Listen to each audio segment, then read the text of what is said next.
예, 기능장 59회 2016년 4월에 출제 기준이 변경되고 난 다음에 시행된 첫 번째 문제였습니다.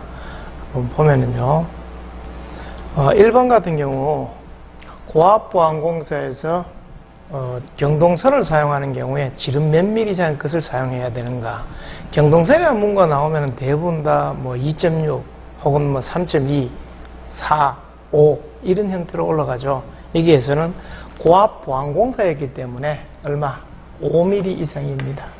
보안공사라 하면 일반적인 공사 방법보다 좀 더 강화된 시공 방법으로 하는 걸 갖다가 보안공사라 그러죠.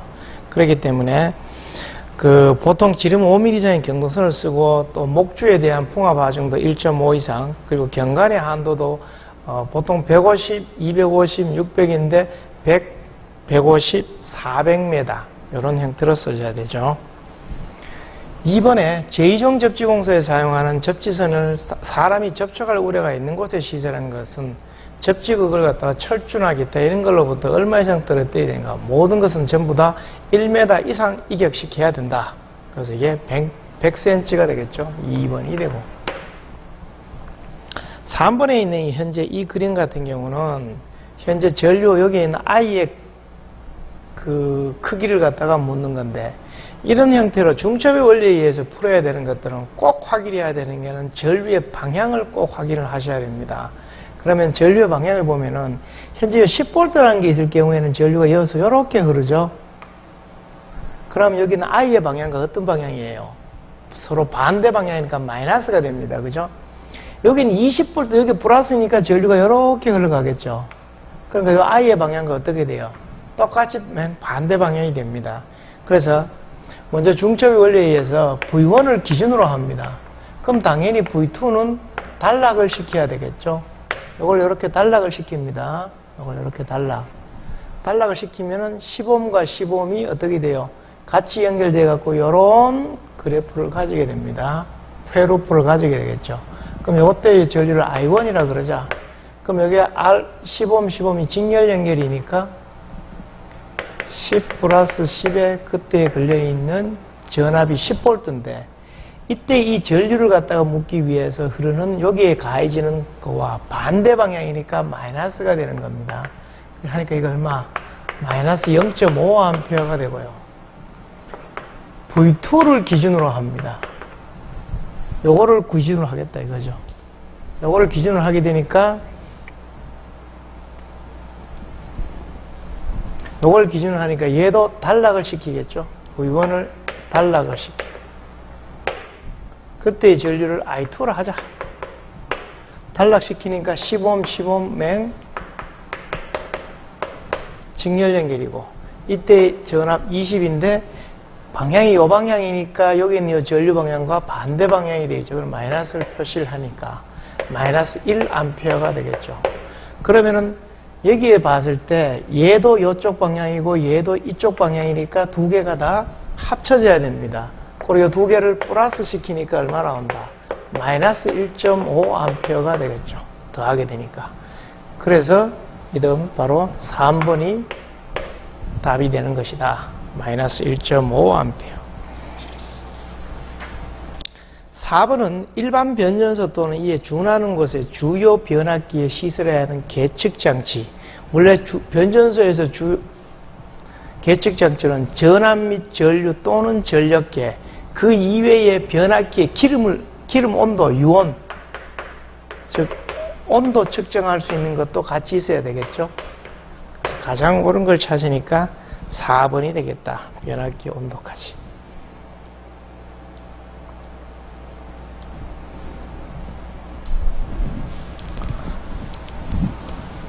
5번은 교류와 직류 양쪽 모두에 다 사용할 수 있는, 즉 교직 양용으로 사용하는 게 어떤 게 있느냐? 바로 단상 직권 정유자 전동기라 그러죠. 전동 공구용으로 많이 사용하는 거. 그래서 이게 단상 직권 정유자 전동기를 통상적으로 만능 전동기라고 얘기를 합니다. 만능 전동기. 6번에 송전단 전압이 주어져 있고 수전단 전압, 그리고 수전단 부하를 끊었을 경우에 수전단 전압, 즉 부하를 끊었을 경우에 수전단 전압이니까 결론은 무부하 시 수전단 전압이 되겠죠. 이렇게 돼 있을 때 여기서 묻기를 전압 변동률이라고 물었어요. 그 말은 부하가 있을 때 하고 없을 때 하고 차이에서 전압 변동률을 갖다가 알아내라 이 말이죠. 그러면 전압 변동률은 부하가 있을 경우가 얼마냐? 바로 무부하일 경우는 그러니까 무부하 C를 먼저 해야 되니까 63 마이너스 61 그걸 61에 대해서 수전단에 있는 전압을 하니까 얼마 나온다? 여기에 0.0327 3.27% 하면 되겠네요. 3.27% 3.3%입니다. 그죠? 그럼 답은 이건 2번 돼요. 그러면은 이렇게 전압의 세 종류가 이렇게 나올 때는 이거 말고도 전압 강하율을 물을 경우도 있습니다. 전압 강하율은 어디를 기준으로? 송전단을 기준으로 해요. 그러니까 송전단이 현재 66kV를 갖다가 인가하고 있을 때 수전단이 얼마냐? 61kV죠. 그거를 갖다가 61kV에 대해서 나누니까 얼마? 8.196 즉 8.2% 나오죠. 똑같은 거 있을 수 있습니다. 그래서 이 6번 같은 경우는 물을 때 동일한 걸 기준으로 했을 때 전압 변동률을 물을 수도 있고 또한 전압 강하율을 물을 수도 있다는 거.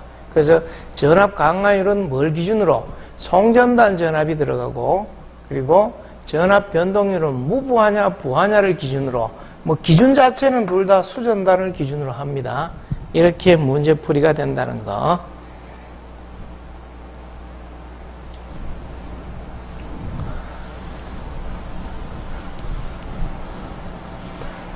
7번은 동기전동기를 갖다가 무부하로 하였을 때 계좌 전류를 조정하면 동기는 L과 C로 동작을 하게 되는데 이렇게 계좌 전류를 어떤 일정 값 이하의 범위하에서 가감하면 가변 리액턴스가 되기도 하고 어떤 값 이상을 하면은 가변 캐패시턴스로 작동한다. 이런 목적으로 사용하는 걸 갖다가 뭐라 그래요? 동기조상기라 그러죠. 그래서 위상 특성 곡선을 갖다가 이해를 하면서 요래 됐을 때 이런 그래프를 가지고 요걸 기준으로 여자 전류와 전기자 전류가 존재하고 여기는 부족 여자 즉 L로 동작을 하게 되는 거고 여기는 과여자 C로 동작을 하는 것이다. 이런 거에 대한 기본이 바로 동기조상기가 되는 것이다. 8번의 단권 변압기에 대한 설명이다. 틀린 것을 묻습니다. 삼상에서는 사용할 수 없다는 단점이 있다라고 했는데 실제로 삼상에도 사용을 하죠. 그래서 델타 혹은 Y, V결선에 따른 삼상 용량을 갖다가 표현하는 것도 있다 이거죠. 그리고 1, 2차 권선의 일부가 다 공통으로 되어 있고 그러다 보니까 동일한 권선을 사용을 하다 보니 당연히 재료나 손실이 적고 효율이 높을 수밖에 뿐이겠죠. 9번 같은 경우는 JK 플립플롭에 대해서 얘기를 하고 있습니다. JK 플립플롭에서 특성 자체를 봤을 때 JK 플립플롭은 카운터 펄스 자체는 항상 온되고 있는 상태를 기준으로 했을 때 J의 상태가 1이 됐을 때 출력이 항상 1이 나오고요. 만약에 J가 제로면은 그 나머지 상태와는 관계없이 항상 제로가 됩니다. 단 두 개의 상태가 제로일 때 처음 가지고 있는 그 상태가 1이 되면은 얘가 이렇게 항상 반전이 된다는 얘기가 됩니다. 고로 여기서 현재 QN의 상태를 현재 이걸 1로 두었어요. 현재 상태 1로 두고 J의 제로, K의 제로 요걸 JJ를 갖다가 넣었을 경우에는 당연히 출력의 값이 얼마가 된다. 제로니까 현재 QN의 값이 제로였다 그러면은 1이 그냥 그대로 표시가 되겠죠. 그래서 답이 여기에 1번이 됩니다. 그래서 이게 앞에 보통 다른 회차에도 문제가 이런 문제가 보통 나올 때 여기가 만약에 1이었다. 그러면은 만약에 JK가 1이 가게 되면 당연히 얘는 뭐가 나와야 되겠죠? 출력이 제로가 나오겠죠. 이런 형태로 문제 유형이 약간씩 변형될 수가 있다는 겁니다. 꼭 염두에 두셔야 되는 사항이 될 것입니다. 10번에 합성수지 몰드 공사에서 사용하는 홈, 그리고 홈과 폭과 깊이. 일반 몰드와 덕트의 구별 자체는 대부분 다 얼마? 이 3.5cm냐, 두께가 합성수지 같은 경우는 2mm냐, 이걸 기준으로 합니다. 그 기준이 되는 게 바로 얼마다? 3.2mm가 되고, 사람이 접촉할 우려가 없거나 이렇게 될 경우엔 최대 얼마? 5mm까지 됩니다. 그래서 덕트는 대부분 다 얼마 이상? 폭과 이 홈의 깊이가 5mm 이상이 되는 것을 대부분 다 덕트라 그럽니다. 그럼 여기서는 이거는 3번이 되겠죠? 3.5mm가 아니고 3.5cm요. 네. 삼상 유도 전동기 2차 입력과 거기에 따르는 동손, 슬립, 여기에 대한 관계식은 원래 이게 기본이죠. P2 대 2차 동손은 기계적 출력은 1대 S 대 1-S. 여기에서 2차 입력과 2차 동손만을 고려한다 그러면 4개만 가지고 나오면 되죠.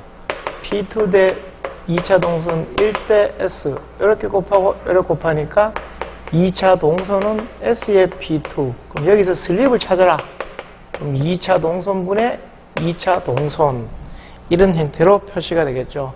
답은 4번이 되고, 또 여기서 2차 입력과 기계적 출력, 2차 입력과 기계적 출력과의 관계도 알아낼 수가 있겠죠.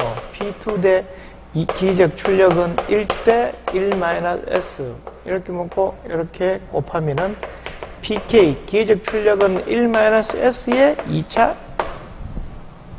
입력 이래 되니까 2차 입력분의 기계적 출력을 이렇게 반대로 넘기니까 1-S가 바로 뭐예요? 2차 효율이 나오는 거죠. 이렇게도 표현이 될 수가 있다.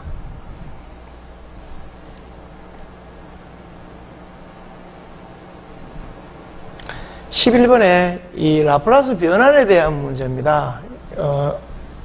올해부터 출제 기준이 일부 변경이 되다 보니까 라플라스 변환과 4단자 함수가 전기이론 파트에 추가적으로 들어가게 됐죠. 그러다 보니까 이건 조금 이제 어려운 문제가 됩니다. 삼각함수의 값업 정의를 이용해서 이 자체 다이렉트로 라플라스 변환이 안 되니까 값업 정의를 갖다 이용을 해서 풀어야 됩니다. 사인의 2t라는 이 녀석이 정의를 하니까 2배의 사인 t의 코사인 t로 이렇게 변형이 돼요. 그럼 얘를 여기로 보내요.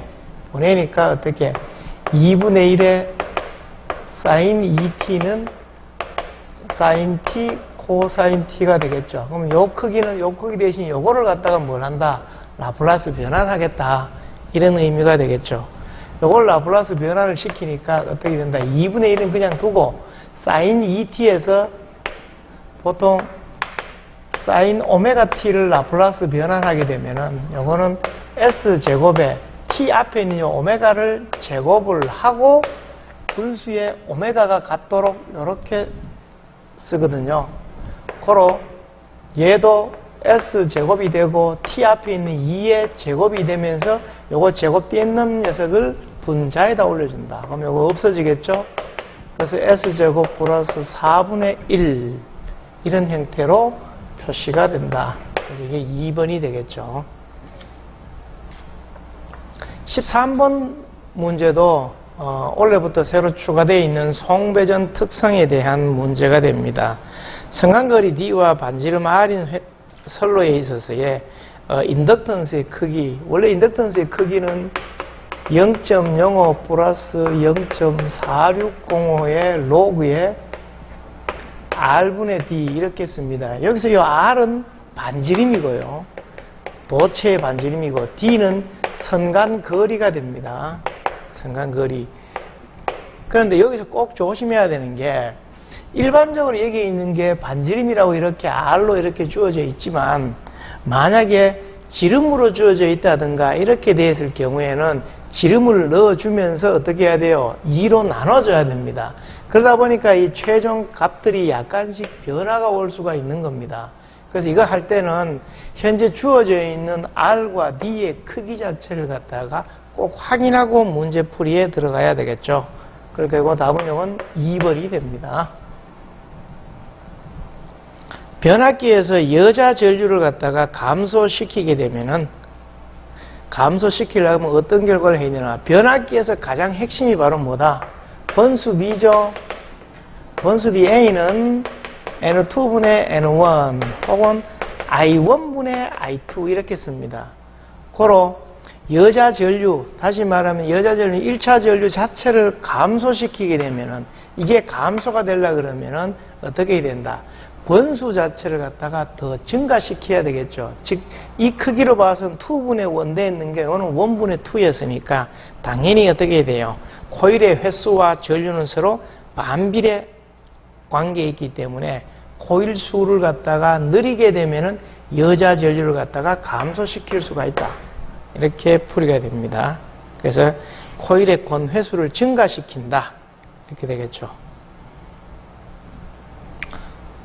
15번 같은 경우는 역류를 개선하면은 전력 요금이 절감과 배전선의 손실 경감, 전압 강화의 감소, 또 설비 여력의 증가 등을 할 수 있으나 너무 과보상하면 역효과가 난다. 그러면 경부하 시에 콘덴서가 과대 삽입하는 경우를 갖다가 결점에 해당 사항이 아닌 거. 당연히 어떻게 돼요?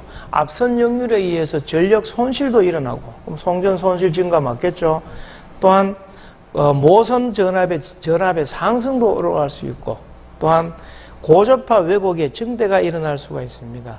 그리고 또 설비 용량이 감소해서 과부하가 될 수 있는 문제를 가지고 와요. 그러나 2번처럼 요거는 바로 결점 사항에 해당되는 건 아니다.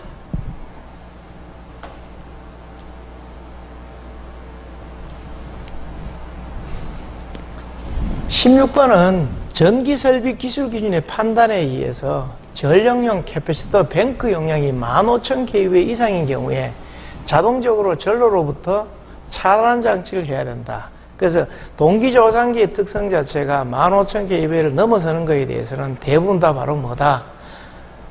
내부 고장이 일어나거나 과전류, 과전압이 발생하거나 하게 되면 전체가 다 어떻게 자동 차단한 장치를 해야 된다. 물론 조상기 자체는 과전압, 과전류에 대한 개념 자체가 없습니다. 그렇기 때문에 동기조상기는 항상 어떻게 내부 고장에 대해서만 커버를 하면 되겠죠. 그럼 여기에 해당이 없는 걸 찾으니까 바로 4번이 거기에 해당이 된다. 과전류, 과전압, 내부 고장 같은 경우는 자동 차단한 장치를 해줘야 되니까. 자, 다음 중 동기발전기의 단락곡선. 그림이 조금 이상한 데로 갔습니다. 여기 요 밑으로 이렇게 와야 돼요. 얘와 얘의 특성 자체 이렇게요. 그럼 이걸로 봤을 때는 B가 바로 뭐다? 단락곡선이 됩니다. 2번이 되고, C 같은 경우는 뭐냐면 이거는 무브와 포화곡선이 되고요.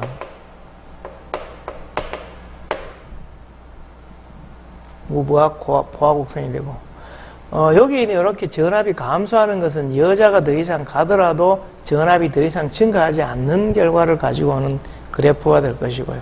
요거는 2번이 됩니다. 18번에 변압기에서 철선과 동선을 측정할 수 있는 시험으로 옳은 것을 갖다가 묻습니다. 즉 철선은 무부하 시험이고 동선은 바로 부하 시험으로 할 수가 있겠죠. 그래서 바로 부하 시험 자체는 바로 단락 시험에 해당이 됩니다. 변압기에서는요. 그리고 뭐 유독이나 기타 이런 데에서는 구속 시험이라는 문구로 보통 표시를 하게 됩니다. 그래서 18번은 요거는 1번이 되겠죠. 1번. 19번에 합성수지관공사에서 저압옥내 배선의 시설 기준으로 틀린 것은, 저압옥내 배선에서 합성수지관 같은 경우는 당연히 5개형 비닐전련 전선이나 기타 이런 건 사용이 불가능하고, 당연히 10스퀘어 이하의 전선은 단선으로 사용하고요. 알루미늄선 같은 경우는 16스퀘어. 그리고 관 자체가 비자성체이기 때문에 접지할 필요가 없고, 뭐 이러한 이점을 가지고 있습니다. 이거는 1번이 되겠죠. 5개형 비닐전련 전선을 사용할 것이라 했기 때문에 잘못되는 거죠. 20번 같은 경우는 전등 및 소형 기기기구의 용량의 합계가 25kVA, 대형 기구가 8kVA 되는 학교에 있어서 간선의 굵기 용량 산정해라. 일반적으로 전등이나 소형 기구의 용량이 10kV를 넘어서게 되면은 여기에 있는 학교의 수용료는 70%. 이게 주어질 수도 안 주어질 수도 있어요. 당연히 이쪽엔 70%가 되겠죠. 그 70%일 때는 앞에 있는 25kV 중에서 어떤 거 10kV를 넘어서는 거에 대해서는 수용료를 70% 하겠다는 얘기입니다. 그래서 어떤 형태로 풀이를 하냐 하면은 10 그냥 더하고, 그리고 남은 25 중에 15kV가 남았죠. 그 중에 수용료를 70% 하겠다는 얘기죠. 대형 부하에 대해서는 수용료를 적용하지 않습니다. 8을 그냥 그대로 하니까 이거 얼마 나온다? 28.5kVA. 그래서 이렇게 하니까 산정에 필요한 최대 상정 부하를 28.5kVA로 산정할 수 있다.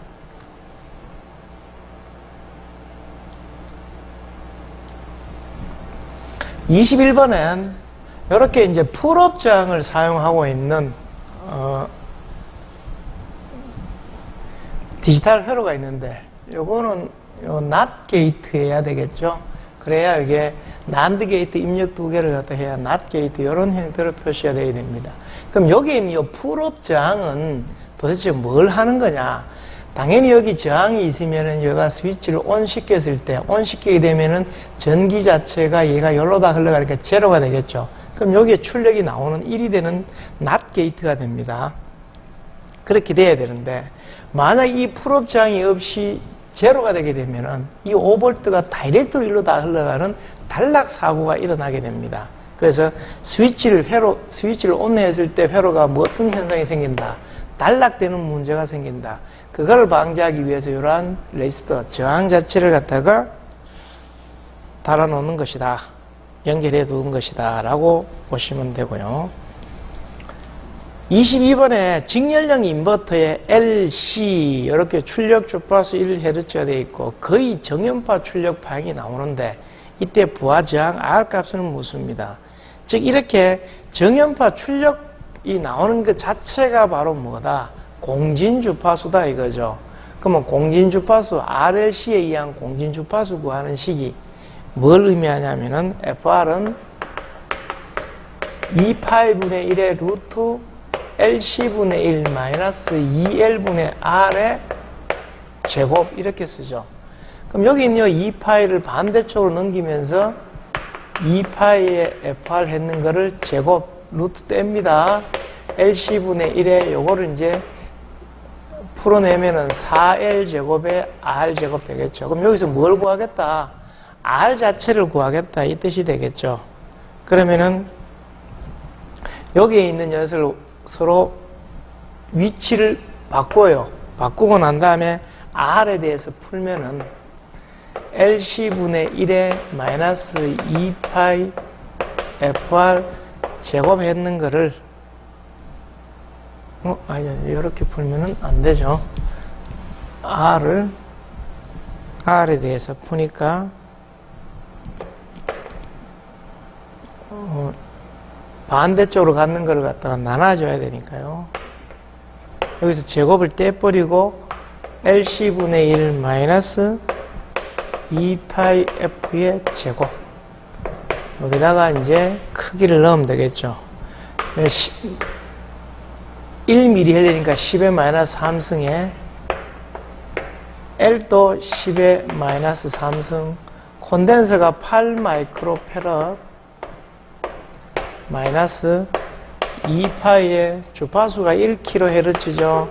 10의 3승의 제곱 이런 형태로 해서 계산을 하니까 얼마 나오냐면은 18.5옴 나옵니다. 2번 되겠죠.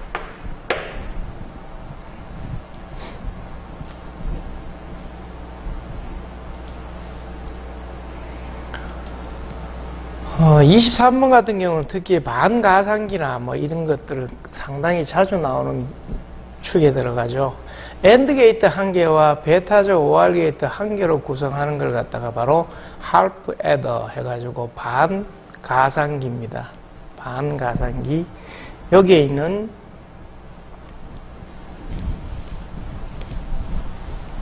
그림 자체를 갖다가 참고적으로 보시면 됩니다. 요 그림.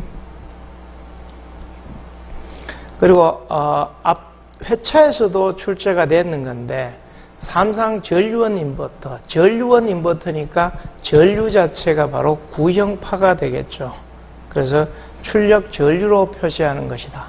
그럼 여기서 틀린 걸 찾으면 일종의 병렬, 이건 병렬이 되겠죠. 전류형 인버터. 그리고 출력 전류의 파형이 구형파고 입력 임피던스의 값이 클수록 좋고요. 그러면 입력이 3상이다. 입력이 3상인 건 아닙니다. 단상을 넣더라도 출력 자체를 갖다가 3상을 만들어낼 수가 있습니다. 인버터는. 그렇기 때문에 입력이 꼭 3상이어야 되는 것은 아니다 이거죠.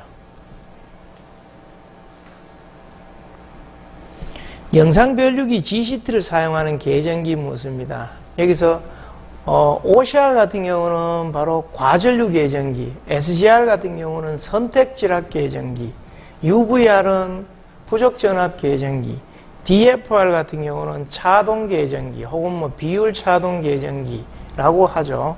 그럼 이렇게 됐을 때 그 선택 지락 계전기, 즉 지락 계전기 안에 바로 뭐가 들어간다? GCT가 들어가죠. GCT는 바로 영상 전류를 검출해서 이걸 갖다 연결하는 거니까 2번이 되고 10진수 742를 3초각 코드로 표시하면은 742를 얘를 바로 2진수로 다 표시를 한번 해봅니다. 그러니까 4비트의 BCD 코드로 바꿔야 되겠죠. BCD 코드로 바꾸면 7은 0, 1, 1, 1이 7이죠. 그죠?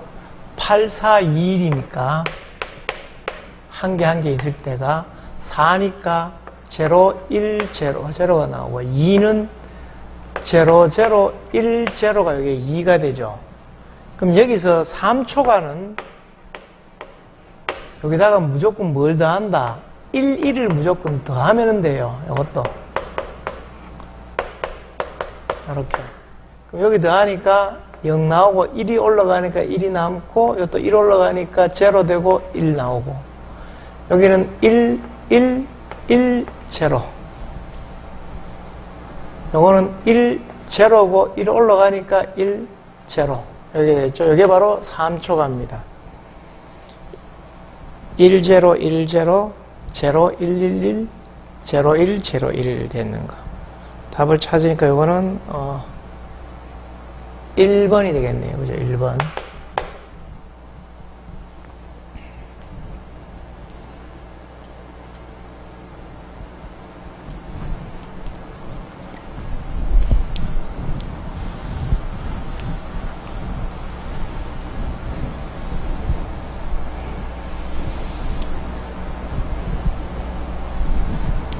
평균 구면 광도가 100칸델라의 전구 5개를 지름 10m. 자, 여기도 지름으로 주어져 있죠. 원형의 방해 전등할 때 이 방의 평균 조도 얼마냐? 조명률과 감광 보상률이 나오면은 펀 이꼬르 EAD라는 이 식을 써야 됩니다. 그럼 여기서 묻는 것은 바로 평균 조도물이니까 E는 AD분의 FUN 이렇게 쓰겠죠. 먼저 면적을 보자 이거죠. 면적도 지름 10m인 원형의 방이라고 했습니다. 여기서 원형의 방이니까 당연히 파이R 자승을 써야 되겠죠. 근데 지름이라 주어져 있으니까 4분의 파이의 D 값이 10m 곱하기 D가 감광 보상률이 1.5 조도 구하니까 평균 구면 광도로 되어 있습니다. 광속 F는 광도로 되어 있을 때는 구면이기 때문에 4파이I로 보통 표시를 합니다. 그러니까 요 크기 자체가 9로 되어 있을 때의 전체 광속, 광도로 되어 있을 때 광속을 구하는 식이 되겠죠. 4파이의 I가 100, 그럼 요거 그냥 그대로 넣으세요. 4파이 곱하기 100이 되고 조명률이 0.5 그리고 개수가 5개 이렇게 표현되겠죠. 그러면은 여기 있는 파이하고 요거하고 약분돼 없어지고 위로 올라가니까 16이 나오겠죠. 그런 행태로 해서 계산을 하니까 얼마나 하면 26.7럭스가 돼요. 26.7럭스. 그래서 이게 2번 되겠죠.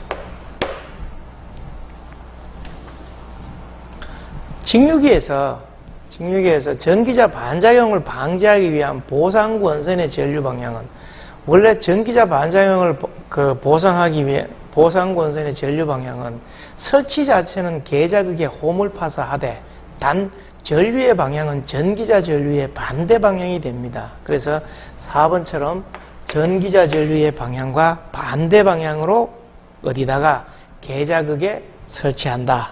이렇게 되겠죠. 29번은 전등이나 전련전선을 동일한 셀룰라 덕트에 넣을 때, 즉 덕트는 거의 대부분 다 얼마? 제어용 배선이 아닌 경우에는 항상 20%가 되겠죠. 그리고 관 같은 경우는 동일한 전선일 경우에는 48%, 전선 규격이 서로 다를 경우에는 32% 안에 되도록 해야 된다. 그렇기 때문에 답은 요거는 덕트이기 때문에 20%가 될 것입니다.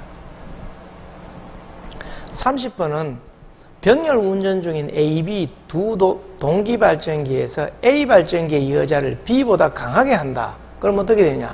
A 발전기가 당연히 뭐가 높아져요? 전압이 높아지겠죠.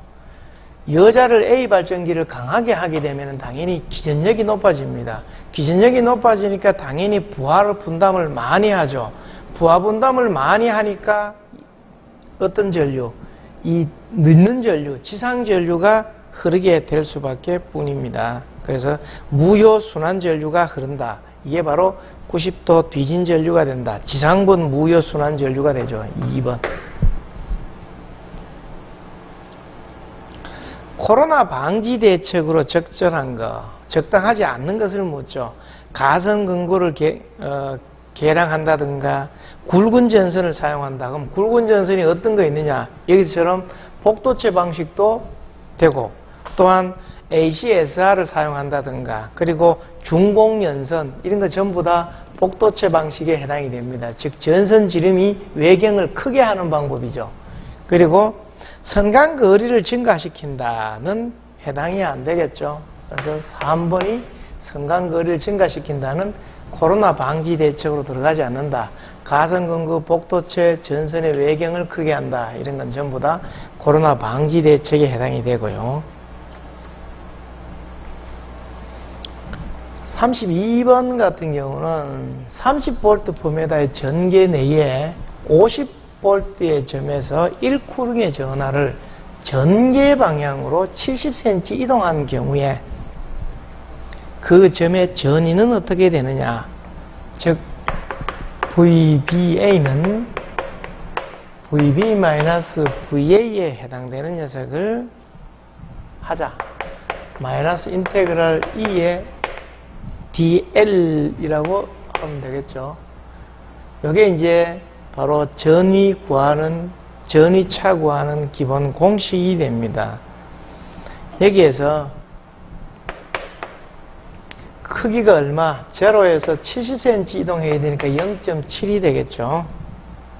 그리고 이것도 전개 방향으로라고 했으니까 전개가 그러면 플러스에서 마이너스로 가게 되는 겁니다. 그럼 앞에 뭐가 붙어야 돼요?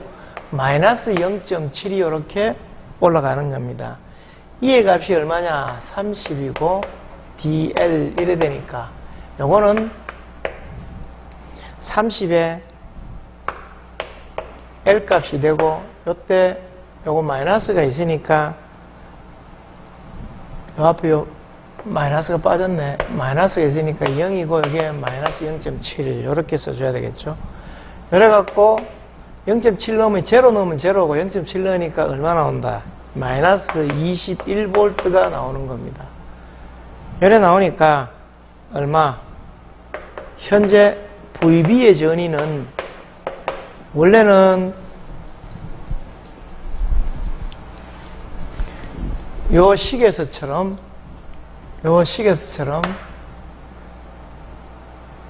VB의 전위를 물으니까 당연히 VA에다가 요걸 여기로 보내면 되죠. VAB 전위를 넣으니까 VA가 얼마였다? 50이었고 마이너스 21이 되니까 얼마? 29V의 전압이 생긴다. 이렇게 되겠죠. 2번.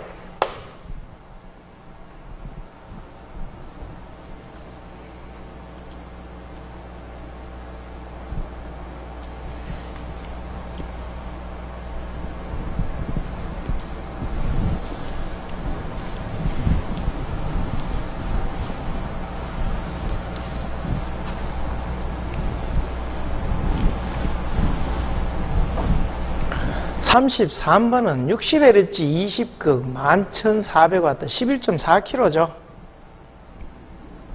유도 전동기와 슬립 5%를 운전한다. 2차 동선이 600이다. 이 전동기의 전부하시 토크 묻습니다. 토크는 975의 n분의 p 이렇게 쓰는데 여기서 자 회전수가 있느냐? 없죠. 그럼 뭐 구해야 돼요? 동기속도 ns를 구하는 겁니다. ns가 들어갈 때는 뭐가 들어가야 돼요? 2차 입력이 들어가야 되죠. 그럼 여기서 ns부터 구하면은 p분의 120의 f 하니까 극수가 20이고 120에 60Hz 하니까 이건 얼마 나오냐면은 360rpm 하고 그 다음에 2차 동선은 2차 동선만 주어져 있으니까 2차 입력이 안 주어져 있잖아요. 그러면은 2차 동선은 S의 P2라는 식에 의해서 2차 입력은 슬립분의 2차 동선 되겠죠. 슬립이 5% 그리고 2차 동선이 600 이러니까 이게 12kW 된다. 12,000W다 이 말이죠.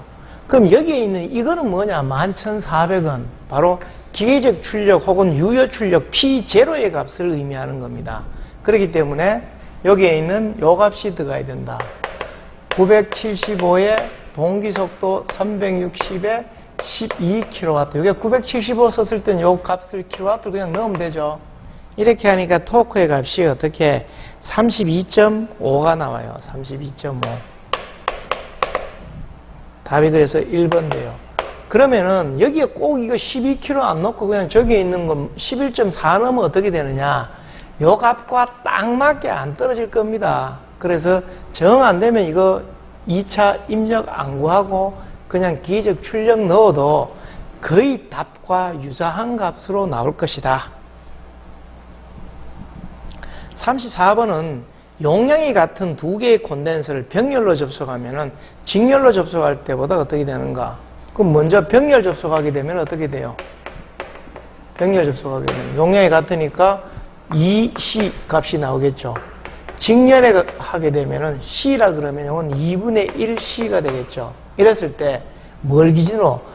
직렬로 접속할 때를 보다 용량은 병렬로 하면 즉 요거를 기준으로 해서 열로 하면 이게 몇 배가 되느냐? 바로 4배가 되죠. 4배가 된다 이거죠. 그래서 이게 2번 됩니다. 이게 잘못 생각하면 4분의 1이 되고요. 하니까 이건 주의 깊게 보셔야 됩니다. 35번 같은 경우는 100ml의 자기 인덕턴스에 220V, 요거 220V여야 됩니다. 60Hz의 교류 전압을 가할 때 흐르는 전류는 약 몇 암페어가 되는가? 옴의 법칙이죠. I는 XL분의 V 하니까 2파의 주파수가 60에 L 값이 100mH 전압 220에서 계산하니까 5.84A 이렇게 된다. 3번 되죠. 예.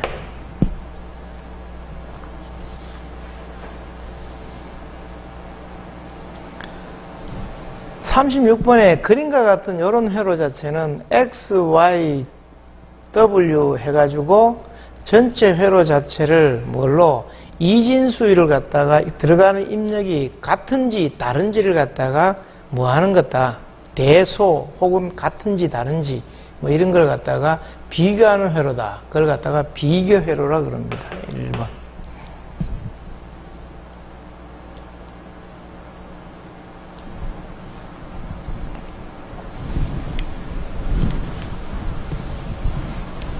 (37번은) 1500kW에 6060Hz의 삼상 부하 역률이 75%다. 이 부하의 무효분은 몇 킬로바인가? 라고 묻죠. 그러면은 여기서 뭐 어떤 거? 원래 무효 전력 구하는 식은 PR은 루트3 VI의 사인 세타죠. 그럼 여기에 전압은 다 나와 있고 전류 모르잖아요. 그죠? 현재 저기서 전류가 안 나와 있으니까. 그리고 사인 세타도 안 나와 있고 이게 코사인 세타가 있으니까 사인 세타로 변환을 해야 되겠죠. 그럼 여기에서 요식에서 P는 루트3 VI 코사인 세타에서 여기서 전류 I를 구하는 겁니다. 루트3 V의 코사인 세타분의 P 되니까 전압이 6000 요거 P를 1500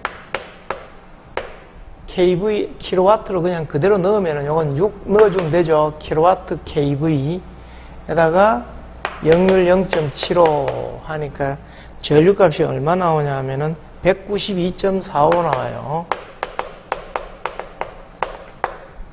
그럼 요 전류가 여기 들어가겠죠.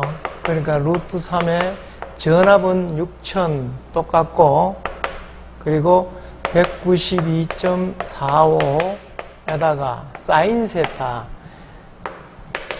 사인 제곱 세타 플러스 코사인 제곱 세타 이꼴 1이라는 식에 의해서 사인은 세타는 루트 1 마이너스 코사인이니까 0.75 제곱 되겠죠. 그럼 요거 대신에 1 마이너스 0.75 제곱을 요걸 요렇게 넣어주면 바로 사인 세타가 된다. 그래서 최종 값은 얼마 나오냐 하면은 1322.87 1323 킬로바라고 쓸 수 있겠다. 3번 되겠죠? 38번은 RC 직렬회로입니다. RC 직렬회로일 때 스위치 S를 닫았을 때 R에 걸리는 전압 묻는 문제죠. 즉 VR은 RI 다시 말하면은 현재 가하고 있는 E의 익스포넨셜 RC분의 1T라고 이렇게 쓸 수가 있겠죠. 3번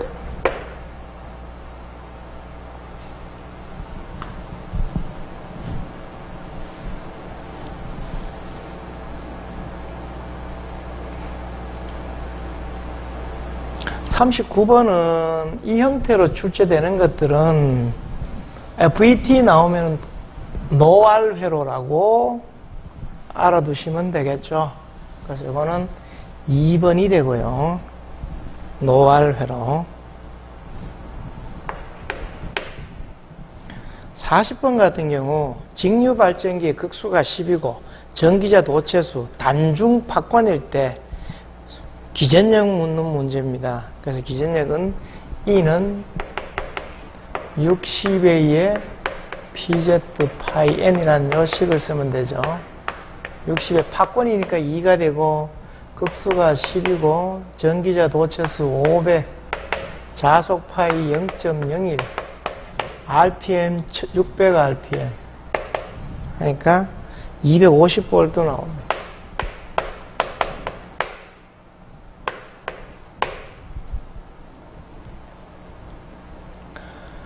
41번 같은 이런 문제는요.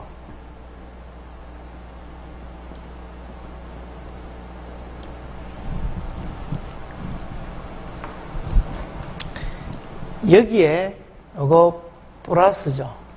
그러면 여기 뭐가 나와요? 이거는 A 플러스 B가 나오고 요거 인버터 낫 회로입니다. 그죠? 그럼 요거는 A 플러스 B 바가 될 것이고, 얘는 A 바 플러스 B가 될 것이고, 둘 다 not 게이트 되어 있습니다. A 바 플러스 B 바가 되겠죠. 이게 어떻게 됐다? 네 개가 다 AND 입력이 되어 있는 녀석이니까, 요거를 그대로 쓰니까, F는 A 플러스 B에 A 플러스 B 바에 A 바 플러스 B에 A 바 플러스 B 바 이런 형태로 되어 있죠. 한꺼번에 하려니까 힘드니까 절반 나누자. 그래서 얘를 요렇게 곱하고, 즉 분배 법칙을 이용하는 겁니다. 이렇게 해보니까 A 도트 A 플러스 A 도트 B 바 플러스 A B 플러스 B의 B 바, 그래가 도트 놔두고 A 바 플러스 A 바 B 바 플러스 A 바 B, 그리고 B와 B바 이렇게 돼 있죠. 그렇게 되면은, 자, 여기서 요거 제로죠. 자, A바 두 개가 한꺼번에 있습니다. 그럼 얘는 뭘로 표현할 수 있다? A바 한결로 할 수 있죠. 요건 A 하나로 할 수 있죠. 그럼 이걸 다시 이제 써보는 겁니다.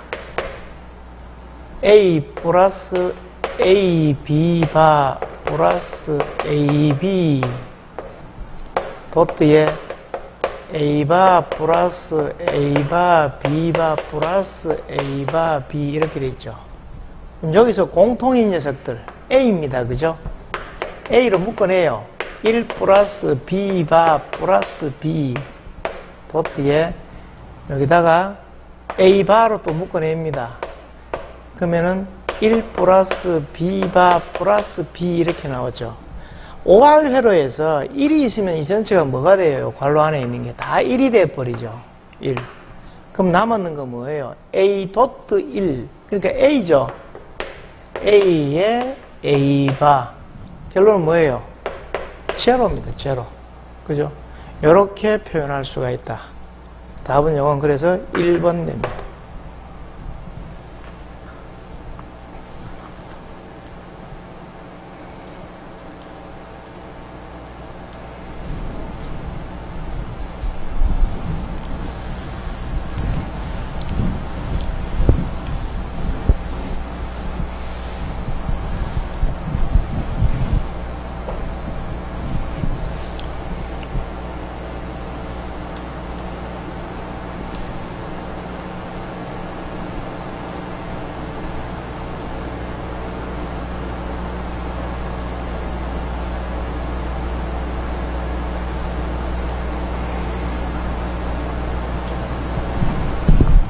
사십이 번은 전격 살충기를 시설할 경우에 전격 격자와의 이격거리 얼마냐?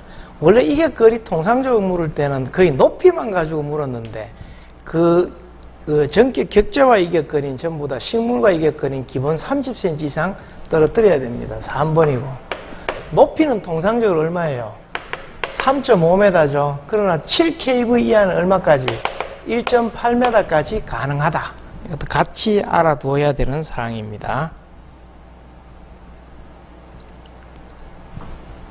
43번에 저압 연접 인입선에 대한 시설. 그럼 연접 인입선에 대한 시설 기준이 뭐냐? 기본적으로 옥내를 관통하지 말아야 되고 폭 5m 넘는 도로를 갖다가 횡단하지 말아야 되며, 또한 인입선에서 분기한 점으로 100m를 넘지 않아야 된다.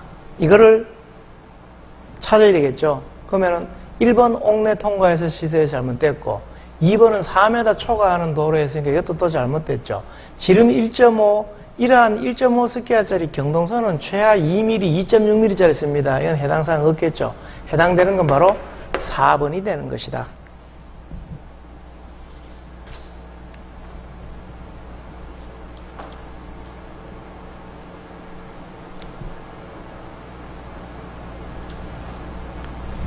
(44번은)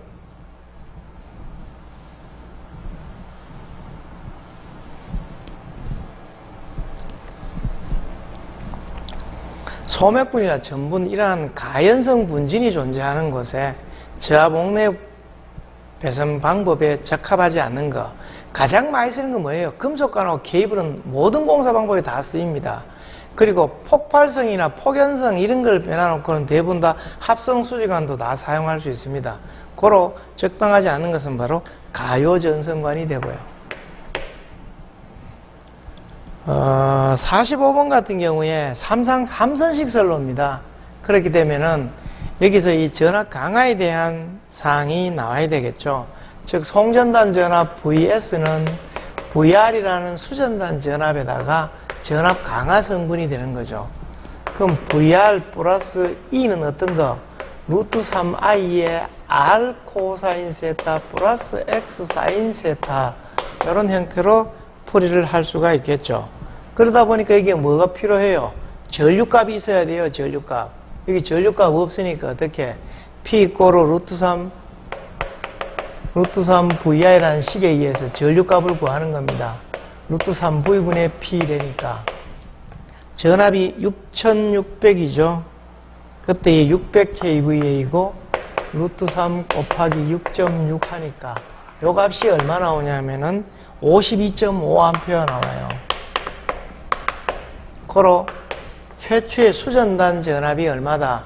66이니까 6600 플러스 루트 3에 52.5의 저항값이 3이고 그때의 역률이 얼마? 80%니까 곱하기 0.8 리액턴스가 4옴이고 코사인이 0.8이면 사인은 0.6이죠. 이게 상호 이렇게 0.8, 0.6으로 변환이 됩니다. 이런 형태로 하니까 이 크기가 얼마다?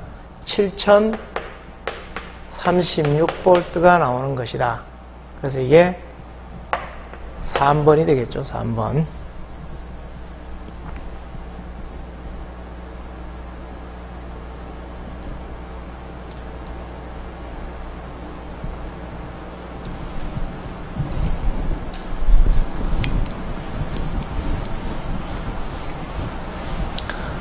다음 중 SCR에 대한 설명으로 가장 옳은 것을 묻습니다. 통상적으로 SCR 같은 경우는 이 게이트 전류 자체는 최초에 한 번만 넣어주면은 에너드에서 캐소드로 계속적으로 전류를 흘릴 수가 있고요.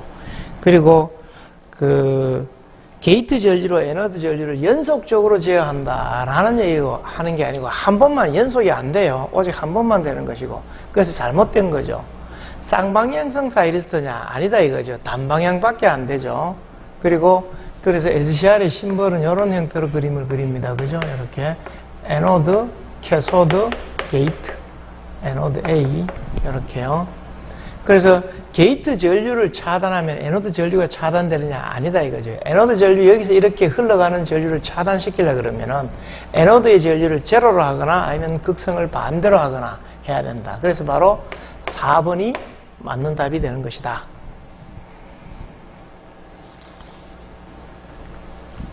47번은 최대 사용 전압이 7kV 이하인 발전기의 전력 내력 시험을 하고자 한다.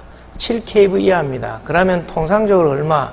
내가 가하고 있는 전격 전압의 1.5배의 범위 안에서 얼마 정도? 항상 시험은 10분간 진행됩니다. 그래서 얘 1.5배의 10분간. 만약에 그 7000V 넘는 것 같은 경우는 1.25배에서 10분간이 되겠죠. 최저 시험 전압은 1500V 이런 형태로 되고요. 그리고 전력 원선도에서 구할 수 없는 거 묻습니다. 전력 원선도 자체를 이런 형태로 구하면은 이 축이 실수축이니까 유효전력축이 되고요. 여기는 바로 무효전력축이 됩니다. 이렇게 됐을 때 이 부분하고 이 부분하고 이제 전력 원선도를 이제 그리겠죠. 이렇게 원선도를 그려놨을 때 구할 수 없는 것은 바로 뭐냐 하면은 과도 안정 극한 전력하고 또 코로나 손실하고 이 두 가지는 구할 수가 없어요. 고로 일부러 뭐 구할 수 없는 것 두 가지만 알아놓으면 나머지 전체 다는 다 구할 수 있다. 이렇게 보시면 되겠죠. 그래서 구할 수 없는 것 두 가지 과도 안정 극한 전력과 코로나 손실은 구할 수가 없다. 또 이러한 게 전력 원선도 반지름은 B분의 송전단 전압, 수전단 전압에 대한 개념이다. 그렇다 보니까 이게 B가 바로 임피던스가 되겠죠. 그죠? 그래서 이게 임피던스 Z분의 전압 제곱이 되니까 전력이 되는 거예요. 그래서 이게 전력 원선도가 됩니다. 원의 반지름의 크기를 갖다가 표현하는 방법이다. 그래서 뭐 풀이 과정이나 이런 데에서 보통 보면은 알 수 있는 사항으로 표시가 되어 있는데 굳이 알 수 있는 거를 보실 게 아니라 뭐만 구할 수 없는 것만 확인하시면 되겠다. 40번은 삼성 유도 전동기의 제동 방법에 슬립의 범위가 1에서 2 사이가 되는 거. 그럼 슬립에서는 동기 속도에 동기 속도 마이너스 회전수 이렇게 되죠. 그럼 여기에 있는 이 회전수가 마이너스가 이렇게 들어가게 되면 마이너스 플러스 되니까 전체의 크기가 얼마 돼요? 1에서 2 사이가 나오는 거죠. 이 마이너스가 바로 뭘 의미한다? 역상제동 혹은 역전제동을 의미하게 되는 것이다. 그래서 요거는 역상제동에서 1번이 되겠다.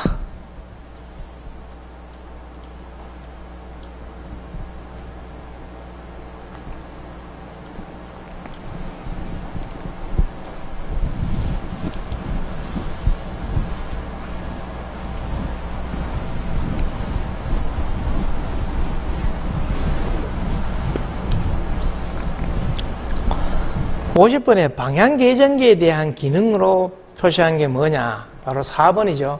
2개 이상의 벡터량 관계 위치에서 동작하여 전류가 어느 방향으로 흐르는가를 판정하는 것을 목적으로 하는 계전기를 갖다가 바로 방향계전기다. 그럼 3번에 있는 보호구간으로 유입되는 전류와 보호구간으로 유출하는 전류와의 벡터 차를 출입하는 전류와의 관계비로 동작하는 계전기를 갖다가 차동전류계전기 혹은 비율차동계전기라 그럽니다. 3번은 바로 비율차동계전기에 대한 혹은 차동전류계전기에 대한 표현 방법이고요. 51번에 나전선 상호 또는 나전선과 절연전선, 캡타이어 케이블 또는 케이블과 접속하는 경우의 설명으로 옳은 것은 접속 슬리브, 전선 접속기를 이용하여 접속해야 한다. 모든 것은 다 맞는 말이죠. 그럼 2번은 뭐가 잘못됐느냐? 전선 절연물에 80% 이상 절연 효력이 있는 것으로 표현한다. 80%가 아니라 어떻게 해야 돼요? 그거보다 더 이상을 해줘야 되겠죠. 그러니까 100% 이상을 해줘야 된다. 접속 부분의 전기 저항을 갖다가 증가시켜서는 안 되고, 또한 전선의 강도도 20% 이상 감소시켜서는 안 된다라는 내용이 되겠죠. 52번 같은 경우는 출력이 10kVA, 전격 전압에서 철선이 85, 뒤진력률 0.8, 4분의 3 부하에서 효율이 가장 큰 단선 변압기가 있다. 이거를 갖다가 역률이 1일 때의 최대 효율은 몇 %가 되겠는가라고 묻습니다. 원래 효율 구하는 식은 부하율이 이렇게 존재한다 이것처럼 n분의 1의 p 코사인 세타 플러스 철손 동선의 부하율이 존재하고 이렇게 쓰죠. 그럼 여기에서 내가 구하고자 하는 것은 뭐예요? 이 뒤에 역률이 이를 때 최대 효율은 부하율에 대해서 묻는 게 아니라 뭘 물어요? 여기에 있는 이 두 개의 철선은 이미 주어져 있는데 동선 값을 몰라요. 그럼 뭘 구해야 돼요? 동선을 구해야 된다 이거죠. 그럼 어떻게 동선 최대 효율이 나오려고 하면 어떻게 합니까? 얘와 얘가 똑같아야 되죠. PI가 n분의 1 제곱의 PC가 돼야 되니까, 즉 동선은 부하율의 제곱분의 철선이다. 그럼 부하율이 얼마냐? 4분의 3 부하더라. 이거에 제곱했는 거에 얼마? 85W 하니까 크기가 얼마 나오냐 하면 이게 151.1W가 돼요. 뭐가? 동선이. 그럼 동선 구했으니까 어디다가 현재 역률이 1일 때를 기준으로 해서 찾자. 그래서 2타는 출력이 얼마? 110kVA니까 10 그냥 넣고 철손 85W니까 0.085. 동선 얼마? 150이니까 0.151. 그때 10kVA라고 쓰니까 이게 얼마? 0.977. 97.7%가 된다. 그래서 2번이 되겠죠. 2번. 역률이 1일 때의 최대 효율은 이렇게 나올 수가 있다.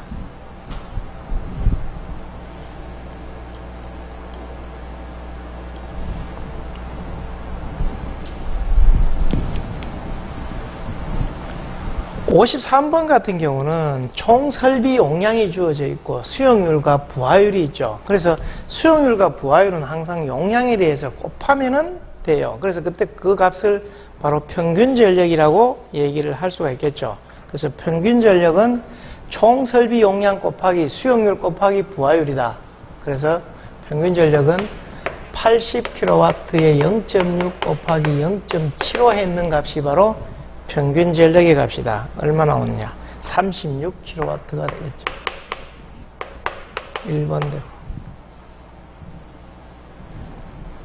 54번은 삼상 전파정유 회로입니다. 삼상입니다. 핵심은 여기서 순저항 부하가 100ohm의 순저항 부하를 가지고 있을 때 평균 출력 전압 삼상 전파의 ED 실효값 얼마냐? 1.352 이렇게 나오죠. 그럼 1.35 곱하기 현재 삼상 전파의 전압이 220이다 이거지.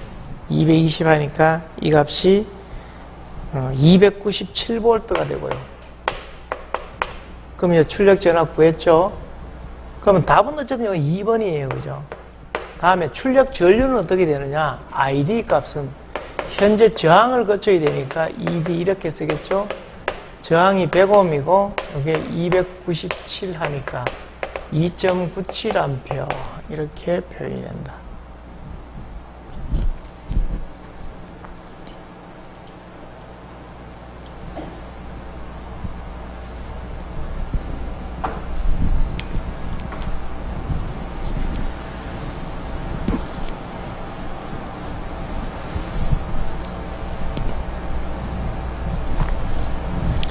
(55번은) 어떤 작업을 수행하는데 작업 소요 시간이 빠른 경우, 보통인 경우, 늦은 경우 총 3가지가 있습니다. 그래서 이거를 그 3점 견적법이라는 게 있는데 이때 기대 시간치와 분산을 계산해라.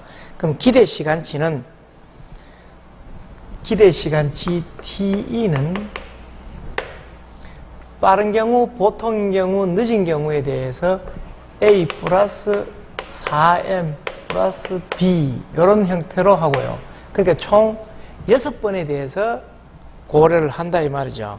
그런 걸 갖다가 뭘로? 6으로 나눈다 이거지. 그럼 6분의 빠른 경우가 8시간, 중간인 경우가 4에 이게 8시간이 아니고 5시간이네요. 그죠? 4에 8시간. 그리고 늦은 경우 12시간. 하니까 이 크기가 얼마? 8.16 나와요.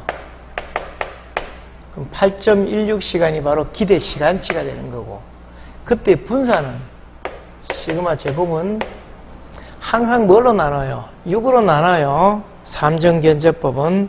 그리고 가장 늦은 경우하고 가장 빠른 경우하고를 갖다가 차를 고려를 합니다. 가장 늦으면 12시간, 가장 빠르면 5시간이죠. 이래갖고 어떻게 한다?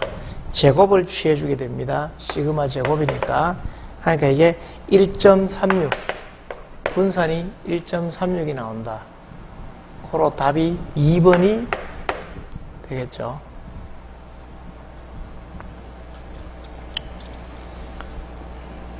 (56번은) 계량값 혹은 계량치 관리도에 해당되는 거 뭐냐?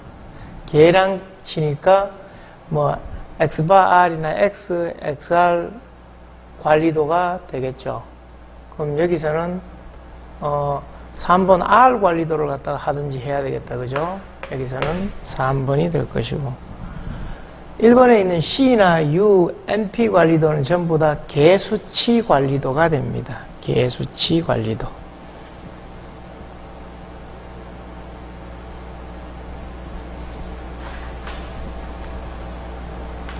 57번에 작업 측정의 목적, 바로 작업 측정의 목적은 작업 시스템을 갖다 개선할 목적으로 측정을 해야 할 수밖에 뿐이죠. 그러다 보니까 작업 시스템을 설계를 한다. 설계를 하기 위해서는 시간 자체를 다 알아야 되는 거죠. 그러면 시간을 갖다가 표준 시간을 설정할 수밖에 보이고, 그런 걸 하는 걸 갖다가 바로 과업 관리라 그럽니다. 그래서 작업 측정의 목적 중 틀린 것은 요소 작업 분할인데, 이 요소 작업 분할은 작업 측정을 하기 위한 방법에 해당이 되는 거지 목적은 아니다. 그래서 실적으로 요소마다 시간 분할은 하지만 그거는 작업 측정을 하기 위한 목적은 아니다. 요소 작업 분할은 하기 위한 방법의 하나이기 때문에 그렇다. 58번 같은 경우는 품질 코스트 중에서 가장 큰 비율, 손실이 어떤 게 가장 큰 비율이냐? 바로 실패했을 때 가장 큰 비율로 나타나겠죠. 그래서 실패 코스트가 가장 큰 비율로 차지하게 된다. 그래서 뭐 여기 있는 1번에 있는 평가 코스트 같은 경우는 최소한 평가를 해가지고 이 제품 자체가 어느 정도의 어떤 품질 자체를 갖다가 구현할 수 있는가에 대한, 즉 품질 수준을 유지하기 위한 방법으로 사용하는 게 바로 평가 코스트가 됩니다. 59번 같은 경우는 개수규진형 샘플링 검사에서 오시곡선입니다. 여기서 좋은 노트를 합격시키는 확률이 뜻하는 거 바로 1-알파죠. 1-베타 같은 경우가 불합격시키고 싶은 로트의 합격될 비율을 얘기하고요. 이거는 합격시키고 싶은 비율, 불합격시키고 싶은 비율, 이렇게 하시면 되죠. 그래서 이걸 알파를 생산자 위험, 베타를 소비자 위험이라고 표현을 합니다. 요 이제 그래프가 참고적으로 보시면 되고요. 60번에 정규 분포에 대한 설명 중 틀린 것은 이제 1번이 되는데, 평균치가 중앙값보다 크진 않죠. 보통 이렇게 되어 있으면 보통 이런 식으로 올라오니까 당연히 평균치가 중앙값보다는 낮을 수밖에 뿐입니다. 그래서 평균을 중심으로 보통 좌우가 이렇게 대칭 분포를 가지게 되고요. 표준 편차가 클수록 산포가 이제 나쁘다고 보는 겁니다. 그래서 평균치가 0이고 표준 편차가 1인 정규 분포를 갖다가 표준 정규 분포라고 얘기를 하게 되는 거죠. 이건 1번이 됩니다.